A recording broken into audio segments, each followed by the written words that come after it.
be in the front, or is that right over there? Okay. Might help with the slideshow here. You didn't tell me, Ernie, that you guys were taping this, so. Aye. All right. Well, before we get, everybody can hear me okay, right? Get a little cold going on. Anyways, I might cough a few times during this, I apologize. So I want to start off by, QRP working group. How many of you are aware of QRP or have done QRP? One, I know, Dave back there, I met him, JT65, right? Yep. Just talked about that a few minutes ago. So let me ask, when you hear the term QRP, I'm just curious, what do y'all think? What's the first thing that pops into your mind? Less than 100 watts. Less than 100 watts, yeah, okay. Less than 5 watts. Less than 5. How about some other things? I mean, just, what's the first thing you think? When you hear QRP, what do you think? Less than 5? Can't hear Low you. power? Can't Can't hear you. hear you? Okay. Well, I went through this exercise, and, I talked to a few folks out in the ham community, okay? Bay Area DXer folks and some others, and here's kind of what we came up with, okay? Low power, less than 5 watts, that's QRP, okay? Homebrew, kit building, a lot of folks assimilate that, building a homebrew transmitter, less than 5 watts, less than a watt, CW. Of course, Morse code, CW kind of goes hand in hand with QRP. Portable operation, okay, taking it out in the field is typically, affiliated with QRP. But when I started talking to folks, what I realized is that they really didn't assimilate phone or sideband with QRP, okay? Digital modes, JT65 on them is kind of up and coming. A lot of folks do that, obviously, low power. Contesting. People are like, contesting in QRP? No way. That just doesn't make sense. PXing. No, not many people are thinking that, along the lines of QRP. But when it really comes down to it, in the world of QRP, the sky's kind of the limit out there. You'll find that folks out in the ham community, obviously us, do a lot of different things with QRP. And, life's too short? Well, no. So a little information about me and my journey into the world of QRP. My call is Kilo Alpha 8 Sugar Mike Alpha KA8SMA. It's my original call sign. Never changed it, upgraded through the years. Just it's one of those strange things. I just never felt the desire to change my original call. Of course, my name is Scott. I live here in Traverse City, East Bay Township. You folks you're aware of Roy's General Store on the east side of town. I live about a mile from Roy's, basically off 3 Mile on Smith Road, about a mile south of there. I work for a company called AMEC here in Traverse City. We're an environmental consulting firm. I'm a consultant. I deal with site remediation, site cleanups, and that type of thing on a day-to-day basis. But how I got into radio, a little background, and this kind of all goes with QRP. It all ties together here, my little story. Age 10, I was in the AM DXing. It was one dark night, turned on the AM radio, and I was picking up WPZ in Boston, KYW News Radio in Philadelphia, KMOX St. Louis, KRW Dallas, all that kind of stuff. And I was just blown away, and that's when I kind of discovered the role of propagation and what could happen when you have a good antenna, a good ham, a good AM radio. And that was back in the late 70s when I was 10. Of course, nowadays things have changed, as we know, in the world of AM, because the clear channel stations have kind of gone on the wayside a little bit. And we don't have as many stations that are clear channels we did before. But AM led to shortwave listening, as into Radio Moscow. A lot of us who've been hams for a while heard the woodpecker, the low horizon radar, that type of thing. I used to hear that all the time. Pirate stations enthused me, so I was into that. But of course, shortwave led to ham radio. I was living in Cleveland at the time. That's where I grew up, in the Cleveland suburbs. Joined a local radio club, went through their novice program, and I was licensed in 1983 as KA8SMA. My first station was a direct 2B receiver and a 1950 transmitter, Rought crystal control. So that was basically my entry into ham radio. And then I upgraded, after about a year of being a novice, I upgraded to general, and I purchased a Kenwood TS530 sugar. Okay? And that got me into 100 watts, barefoot. I bought a butternut HF60 Virgo antenna, made contacts like you wouldn't believe. Every day after school, I was in high school at the time, I would stay up till midnight, work the world with 100 watts, no question. You know, it was super easy with my 10-minute TS 530 sugar. Love the radio. And after high school, I went to Michigan State, Whiskey 8 Sugar Henry. There's a club station at MSU. And top of the line equipment right at my fingertips. There were only 5 of us in the club. We had 2 amplifiers, a 930 sugar. I had a tower, a tri-bander. You know, anytime of day or night it was mine. I was basically king of the airwaves. I ruled the airwaves. If I heard a pileup, I could break through that pileup in no time at all. And who was the trustee there? Oh, that's Gerald Parks. That's right. Who's now a silent P, unfortunately. But he was our trustee and professor of electrical engineering at Michigan State. Great guy. Club advisor for a long time at MSU. But, and in fact, he had a cottage in Charlevoix.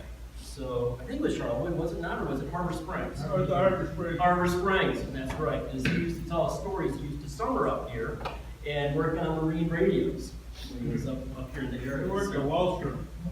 Is that right? He worked at Wallstrom Marine doing radio stuff. Oh, I didn't know that. Okay, yeah. So that was it's kind of our connection there between Dr. Parks and us, I guess. But Whiskey 8 Sugar Henry did a lot there, and I discovered QRP, high power, while I was at Michigan State. And I felt really good with high power. But then, after I got out of college, got married, settled down, kind of got back, you know, reactivated my station at home, hooked up the 530 sugar, had my novice station there too. There was something missing. Okay? I think that probably working QRO at Michigan State and, you know, all those years with the 530 sugar back at home, when I was in high school, it just wasn't right. It was kind of weird. Okay, I'd hear a station, I'd work, I'd hop in a contest, I'd break the pile. I'd hear a DX station, I could work them in 2 or 3 calls. I'm like, there's no challenge to this. It was an eerie feeling. And I know that kind of sounds weird because you folks are probably like, what's wrong with this guy? But I wanted a challenge, you know? So I was reading QST, Doug DeMall, W1FB, who's now a silent P, wrote articles for QST. I think he worked in the lab out there for a while. He was one of the folks that did the Tuna 10 2 QRP transmitter. Saw a design for that. Did a hybrid of that, homebrewed it, made my own transmitter. It was like, I think it was 1.2 watts, basically, what I measured it at. Anyways, did that first contact, 15 meters, was DX. I couldn't believe it. You know, so here I am. I basically matched that, paired it with my Drake 2B receiver. First contact, wired out the window, 15 meters DX with a little over a watt. Crystal control. CW, okay? So from that, the QRP bug kind of came and bit me hard. So back in the early 90s, I essentially went all QRP. And back in the early 90s, that was essentially CW, Morse code for the most part. Oak Hill's Research, some of you folks may have heard of them. I built 3 of their QRP spirits, different bands. The only problem was that it was CW only. No phone, no sideband. And, you know, I wanted something, I was looking for a design, I was getting ready to build a transceiver where I could do QRP voice, okay, sideband. And then I stumbled on the FT817, the ACU FT817, that came up in about 2000. So it kind of was the answer to everything I was looking for. CW, sideband, QRP, portable, battery operated. So I went ahead and I purchased that, took the plunge, and still to this day, believe it or not, you know, 16 years ago, 16 years ago, that's my primary rig still. Until I get my Electcraft KX3. But, so that's my primary rig, and that's what I use. That's my QRP station today. Basically, it's the FT817 mounted on top of MFJ 971 antenna tuner, which is basically mounted to a board, a carving board, so to speak, with a handle built in. I run it off a 12-volt 9-amp-hour gel cell battery. I don't use a wall wart, cuts back on the background noise. So I'm all battery. Speaker mounted on top for portability, et cetera, et cetera. And I've got a junction box on the side that basically I connect in for all my external controls, so I don't have to do anything on the radio itself. So my external speakers, my CWP, everything goes into the junction box, the blue box on the right. And that's just part of my shack. That's the whole shack that I have. My 530 sugar, I've moved to the side, okay? So, you know, the 530 sugar's over there. My QRP station's right here, front and center. I still have my Drake 2B receiver, black box on the right. My 1950, which is the gray box up on the top shelf in the middle. Some of my CW rigs I've built in the past. And of course my computer for contesting and a tablet for monitoring the DX cluster and all of that. So that's essentially what I used to do. With all that equipment, 99% of the time, I'm on the FT817. And, like I said, I should probably mention, most of my QRP work is phone. I do a lot of well, I don't do as much CW today as I've done in the past, but I'm primarily phone. Okay, and I run 2.5 watts. I don't run full power on the 817. I tell people I run 3 watts, because when I'm talking to someone who's, you know, over abroad, you know, their English is obviously a second language. If I say 2.5 watts, sometimes they're kind of like, what? So I say 3, and I can spell out 1, 2, 3 watts when I'm talking to them. So I can run 5 watts on the 817, but I choose to knock it down a notch. So basically, I run it up at 3 watts. So what I do for basically an antenna running QRP, and we'll talk about station efficiency in a minute, is up on the roof, I have a home brew 2-element monometer that I built about 5 years ago for 20 years. And it's a bit unconventional. If I did it on the cheap, basically it's 4-inch diameter PVC pipe for the boom and 1-inch diameter PVC pipe for the elements. The antenna itself is 14-gauge stranding. It's basically wired to it. But I gotta tell you, this thing works unbelievable. You know, I did it, and I got fiberglass rods basically support it, and it's up on double-walled electrician's conduit pipe. You also notice in the right picture, I feed it with ladder line, which is a bit unconventional. We'll talk about that a little bit more in a minute. But 2-element beam is it gives me about 5 to 6 dB gain. Not a tremendous amount, but better than the dipole. And then I've got, you know, there's 2 schools of thought. I also use a loop antenna, a horizontal sky loop. And my feed point's at about 36 feet. What I've got here is an aerial that kind of shows the lot that I have, the house, of course, near the center. The green is the ladder line coming out of the shack. And I feed it over here on the western side. I've got a wire that goes, the red is my current sky loop. And I use 12-gauge, let up into the street about 36 feet to the feed point, shoot it back to the trees in the back of the yard, over, then back down and tie it back in. And with that, I have done, actually that works better than my beam most of the time, I've come to realize. But I've worked, I was going to count them up. I don't use a computer program for logging. I'm old school. I still do paper logs. I'm over 205 just for that antenna for DX entities for that. In my future, and that's all sideband, what I'm planning to do is basically take these 2 legs off to the red of the loop and go across the street with the yellow.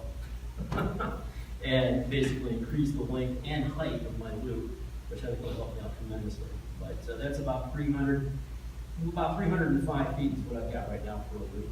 And in the back of the yard, it's up about 70 feet.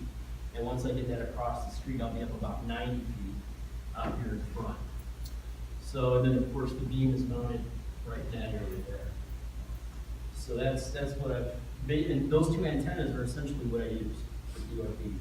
The 2-element beam that's basically 15, 20 meters, and the horizontal sky loop.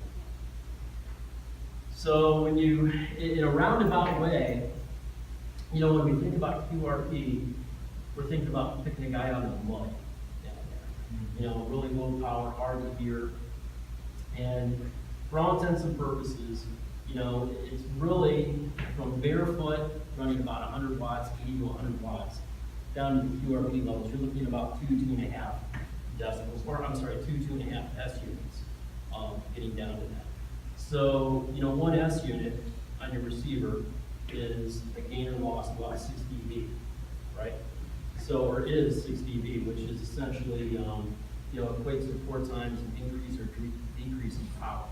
So, as an example, if you have a fellow that's running, if you have a guy that's running 80 watts and you're receiving him at an S8 on your receiver, for all intents and purposes, if he cuts his power 4 times down to 20 watts, okay, you're gonna see a reduction in 1 S unit. And if he cuts it down to 5 watts from there, it's about 2 S units. So it'd go from an S8 on your receiver down to about an S6, give or take. So, does that make sense? Pretty good? Okay, good. So, I mean, it's a little bit of a decrease, but not anything tremendous in that part. And if you go from 100 watts down to QRP, about 5 watts, you're looking at about a 2.5 S unit reduction. You get down to that level on your receiver. So, do you need a QRP rig to operate QRP? You know, I mean, there's a lot of them out there, the Index Labs, the KX3, which is the new one out there that's been out for a while. It's the one you hear about most nowadays in the QRP world. Tentec Rebel, you know, the old Heathkit QRP rigs. You know, the answer is no. So how do you get to QRP levels of what you may have for HF? Just turn the power down. That's all you have to do. Get it down to that 5 watt region and basically see what you can do. You don't have to go out and purchase a Yaesu FT817 to make it a go to run QRP. So if you choose to run QRP, there's a couple things you need to keep in mind. Feedline is probably the most important, in my opinion. When I constructed that beam back about 5 years ago, I fed it with RGA cable, okay? Coax, brand new stuff, Bellevue bought it, ABS from Woodwood down in Ohio. Set it up, had a mini portion tied up in that. I was out on the back deck with the QRP rig. I was trying to tune the beam. You know, I had the tuning, you know, trying to get it just right. It was up about 15 feet. I'm balancing out there on ladders and doing the match and everything. And I was going back and forth, and I'm like 20 meters just sounded dead. You know, I couldn't figure out what was going on. And so for the hell of it, I went and I got some 300 ohm twin that I had out in the garage, the old TV twin. And I hooked it up, went through the tuner, the mailer, and all of a sudden 20 meters just came alive. You know, like, you know, there's a storm going on, and she went back on the storm that's, you know, doing something here.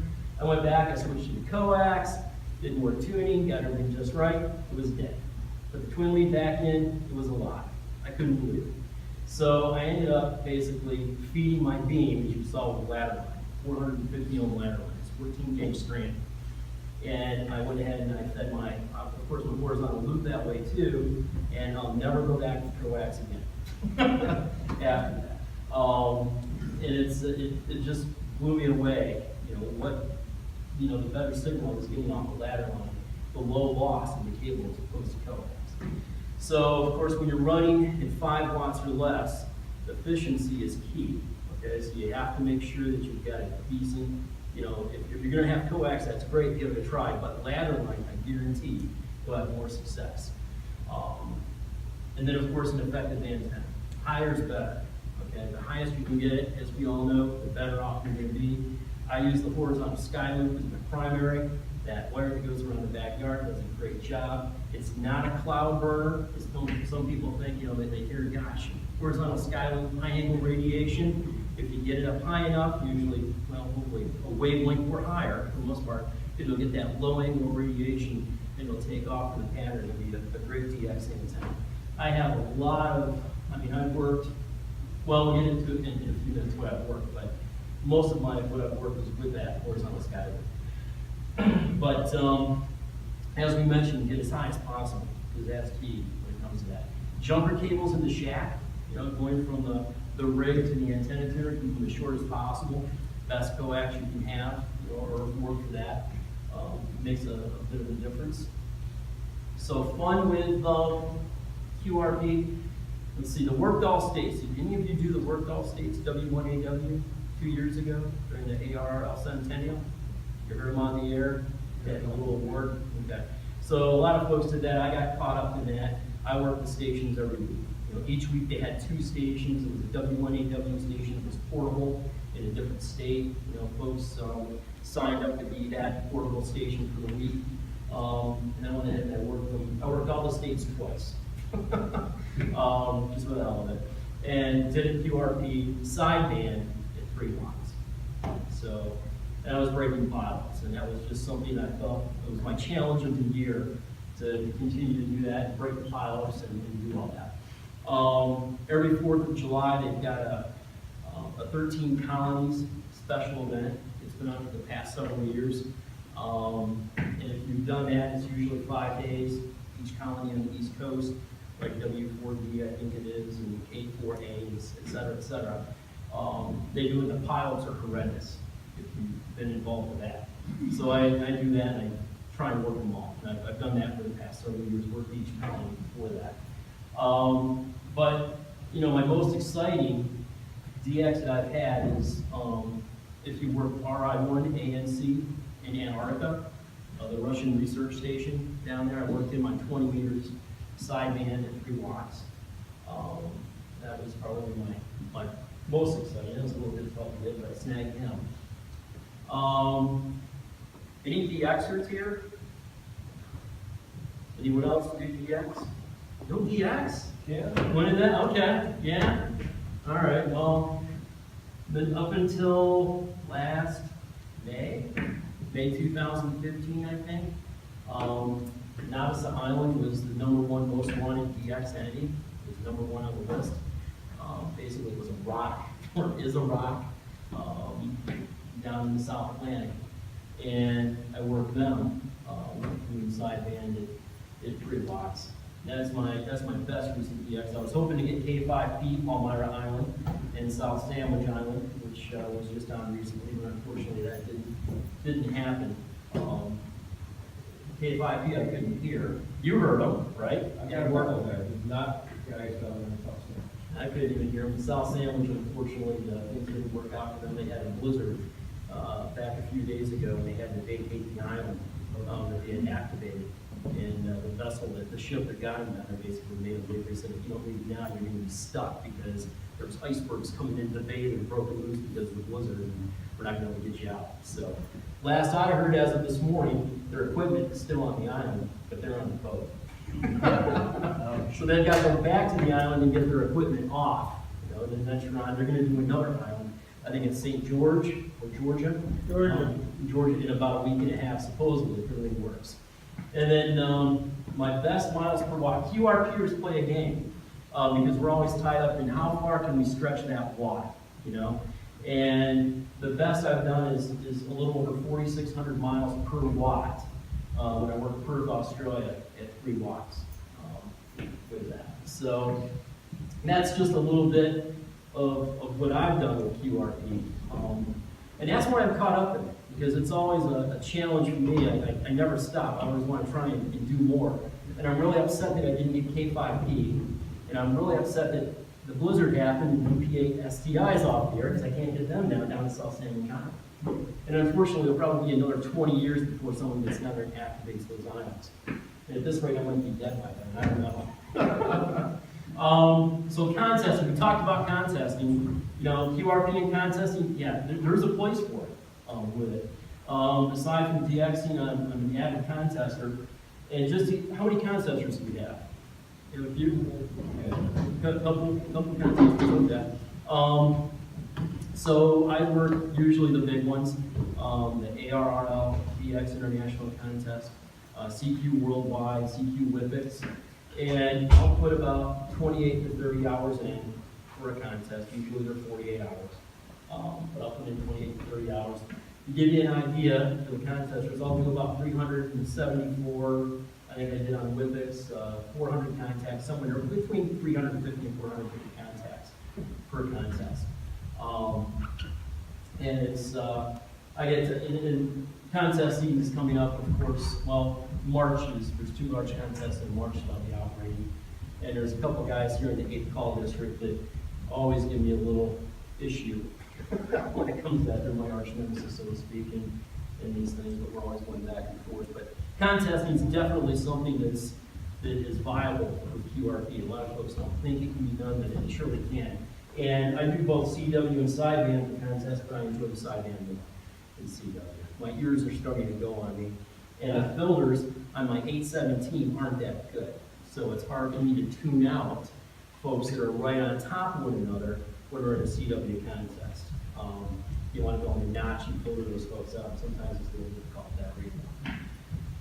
So a few things I've learned about contesting and just DXing in general, QRP style, is that for those of you that operate contests, if you operate a contest DX style, you don't want to operate the first 2 hours. And it's probably true for most any contest, in a sense, because you'll drive yourself nuts, okay, trying to make a contest, especially if it's QRP. Just too many people on it. And this really goes more for DX than anything else, where if you're trying to get to a pile or work station, is that timing's everything. If you're in a pile, especially QRP, what you want to do is wait a few seconds after they say QRZ or after the last contact. If you wait 1 or 2 seconds and then say your call, you're more apt to be heard, especially at QRP, than if you just jump into the pile with everybody else. So having that timing down is kind of sacred in a sense. And if you are a QRP operator contest, you don't want to fight the pile. You may not win. So the big guns, the folks running QRO will be there for a long time. The best thing you can do is come back to that station a little bit later. So if there's a contest going, you're working it, search and pounce is the technique that I use, and basically what that means is that during the contest, you start on one side of the band, and as a QRP operator, you pop up. You don't run a frequency, you're on your own. Instead, you try and go out and find the person that you need to contact. So you start on one side of the band, on the band edge, and work up and just kind of search and pounce your way up the band. Then when you get to the top, you work back down again, and then go back up. If you try and hold a frequency to run a contest running QRP, it's not going to happen. I've tried it. It's really difficult. During like sweepstakes and some of the smaller contests out there, it's possible, but during the larger contests, it won't happen. Y'all know about the DX cluster, obviously, like DX Summit. If you try using the cluster, and the rules have changed a little bit for clusters and contests, but if you try and use the cluster and jump to a station that just hopped on, chances are you're not going to do well, because there's going to be a pile up there that you're not going to be able to break, running QRP. So the best bet is to note the frequency and go back later, because you'll be really frustrated if you sit there and try and work. And same thing goes where if you find a multiplier in a contest you need to work, just mark the frequency and come back, because you don't want to park there too long trying to break the pile. So, and this goes with DX or any time, don't let the signal strength fool you. Okay, I can't tell you how many times I've heard a station calling CQ, Europe, Asia, Australia. Can be during a contest, can be just a regular DX contact, and my signal meter, my S meter is reading about an S1 or an S2, and I'm thinking I'm going to try and work this guy's sideband on 3 watts, and I can barely hear him. He's like an S1. Is this going to happen? But I throw out a call, and he comes back. So it's kind of amazing. So don't be fooled by that. Last contest, I had a guy in Jersey who was calling. He was a multiplier for me. I could barely hear him. I threw it out, and he came right back and told me I was an S5, an honest S5 over there. So, and of course, don't underestimate what you can do with QRP. Morocco, CN2AA, a big contest station, I worked on 40 meters with 3 watts. And then I almost worked them on 75 phone sideband with 3 watts, but it was just a little bit too much QR. We kept coming back and going back and forth for about 3 minutes, trying to get the calls out, and we couldn't do it. But, and the only other, if you're working a contest, QRP style, what you want to do is make sure you don't get sidetracked, so you want to set the DVR for the football. because you just can't, leave the contest for a few hours and come back, right? You're in it for the duration. So here's I'll make this the QRP guarantee, so to speak. If you're a contester and you work a contest, if you've been working QRO, and you say, no, I'm gonna go ahead and I'm gonna work this contest QRP style, I guarantee that after you get done doing that with the tricks and trade you're gonna learn, you'll be a better QRO operator or contester after you've done it QRP style. If you're a DXer, work a rare one and, using QRP, it'll make a more memorable contact. Something you'll perhaps remember for a lifetime for sure. And if you're just a casual HF operator running barefoot, you might discover a new and fascinating element to the hobby.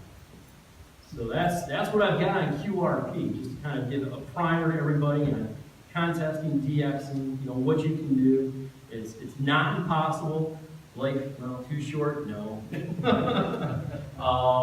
Station efficiency is key. Ladder line, high antennas. Of course, I run, a length of wire 100 feet out the window at 28 feet.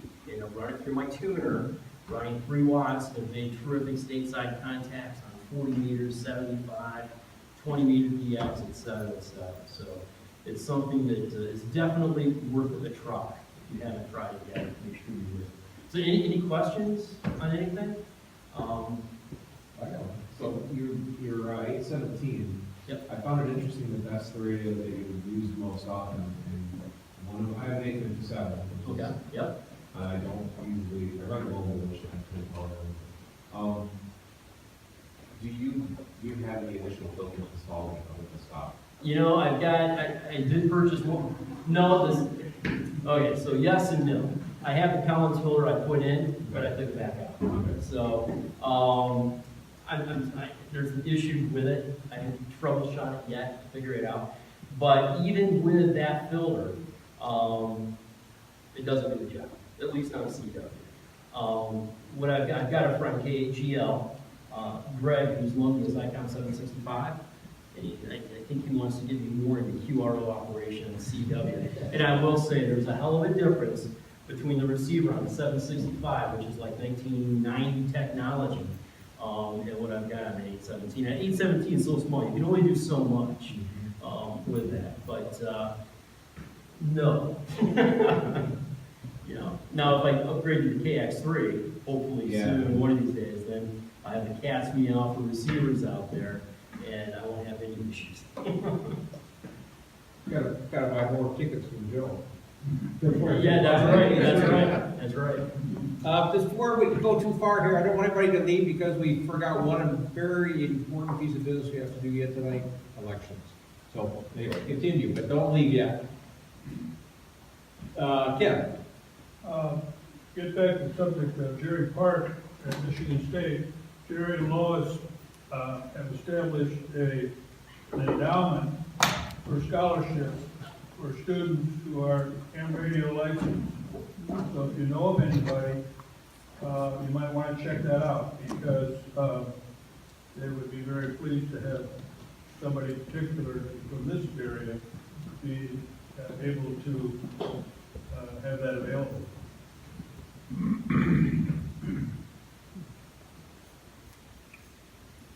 Based on that. Okay, we need to do the election of officers tonight, and I'm not